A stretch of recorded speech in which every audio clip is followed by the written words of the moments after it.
January 13, Costa does not travel with the Chelsea squad to Leicester for the following day's fixture after reports of a behind-the-scenes bust-up with Antonio Conte and his backroom staff amid suggestions the striker's head had been turned by a mega-money offer from China. January 14, without Costa, Chelsea win 30 at Leicester. Conte insists the reason for the striker's omission was a back injury, saying "I like to tell the truth," and that as Diego stopped training on Tuesday. He didn't train in the week because he wasn't fit. January 16, Costa trains on his own for a second successive day after missing the Leicester match, while his first-team colleagues enjoyed 2 days off. January 17, the owner of Tianjin Quanjian, who had been linked with a mega-money offer for Costa, says new rules in the Chinese Super League have altered their recruitment plans. But speculation gathers of a return to Atletico Madrid. January 20, Conte says Costa is available to play against Hull. The Italian adds, "I think the player wants to stay at Chelsea. He's very happy to play with us. This idea to move is far from his mind. I'm sure about his commitment, his behaviors, his will to fight with this team, to try together to fight to the end, to try to win the title." January 22, Costa is restored to Chelsea's starting lineup at the first opportunity and scores his 52nd goal on his 100th Chelsea appearance in a 20-win over Hull. Conte says, "I hope with this game to finish the speculation about him, about Chelsea, about me and him. We showed we are a team with great unity." January 31, Costa has a penalty saved in an 11 Premier League draw at rivals Liverpool on transfer deadline day. February 3, with the Chinese Super League transfer window still open and thoughts in Europe turning to the summer, speculation continues to swirl around Costa. Conte says, "Every week I hear a lot of news, a lot of speculation about Diego.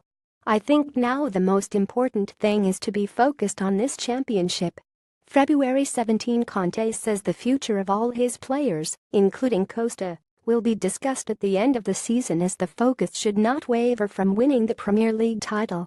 May 8, Costa scores his 20th goal of the Premier League season in a 30-win over Middlesbrough, which takes the Blues within reach of the Premier League title. May 27, Chelsea lose the FA Cup final 21 to Arsenal. Costa scores his 59th goal for the Blues on his 120th appearance. May 28, Costa insists he does not wish to move to China and only wants to move to Atletico if he leaves Chelsea. "I have no intention of leaving. I'm very happy here. I have 2 years on my contract, but if the club want to sell me, there is one club I would go to," Costa says. June 8, Costa says Conte sent him a text message to tell the striker he is not in his plans next season. July 21, on Chelsea's pre-season tour to Asia, without Costa, Conte says the decision to cut the striker from his squad was made in January. The player and his agent, Jorge Mendes, were aware. "The situation is closed," Conte adds. August 4, a lawyer stating he represents Costa threatens legal action after the striker was told he was free to leave. Chelsea described claims Conte is forcing out Costa as just nonsense. August 11, Chelsea and Conte are tight-lipped on Costa as it emerges legal proceedings are taking place behind the scenes.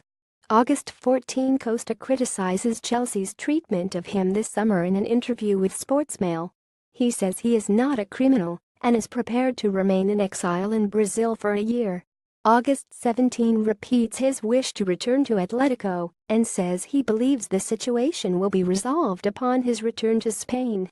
August 18, in an interview with ESPN Brasil, Costa pleads with Chelsea to lower their asking price to allow him to return to Atletico.